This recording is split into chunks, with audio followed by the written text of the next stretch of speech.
অন্য সার্ভারে এই স্ক্রিনটা দেখতে দেখতে একেবারে অবস্থা খারাপ হয়ে গিয়েছিল। ফাইনালি আমাদের সার্ভারে এসে বললো, আর ভাই রে ভাই ট্রেলারটাই কি দিয়ে বানিয়েছে দেখেছো নাকি রে?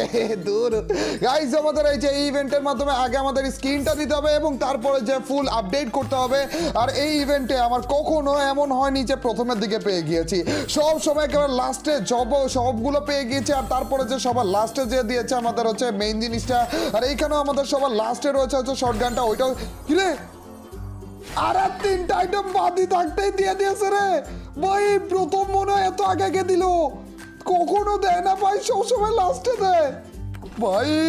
পেয়ে গিয়েছি রে, যাকে এখান দিয়ে হালকা একটু ডায়মন্ড আমাদের বেঁচে গেল গাইস। এছাড়া আমাদের দুইভাবে এই গানটা আপডেট করা যায়। এখন আমাদের গানটা আপডেট করার পালা। দেখো গাইস, অনেকগুলো লেভেল 7 পর্যন্ত আমাদের আপডেট করতে হবে, যার কারণে ভাই এখন তো গান নিতে তেমন একটা টাইম লাগে না, কিন্তু যার লেভেল 7 পর্যন্ত আপডেট করতে আমাদের প্রায় লাগবে 14 অথবা 15 হাজারের মতো ডায়মন্ড গাইস। এইভাবে করে যদি আমরা ডিরেক্ট আপডেট করে ফেলি তাহলে এত ডায়মন্ড লাগবে, কিন্তু আমরা যদি স্টোরে যে ক্রিয়েটে যে এখান থেকে খুলে তারপর যে আপডেট করি তাহলে যে 1-2 হাজার বা 3 হাজারের মতো ডায়মন্ড আমাদের সেভ হয়ে যায়। তো দেখা যাক মানে আমাদের কত ডায়মন্ড সেভ হয়, 14,000-এর মতো ডায়মন্ড লাগে নাকি 12,000-এর মতোই ডায়মন্ডের মধ্যে পেয়ে যাই আমরা। এর আগের বারও আমরা ইভো গান স্ক্রিনগুলো থেকে এইসব ক্রিয়েট থেকে নিয়েছিলাম এবং ওইবারও আমাদের 2,000 বা 2500-এর মতো ডায়মন্ড সেভ হয়েছিল।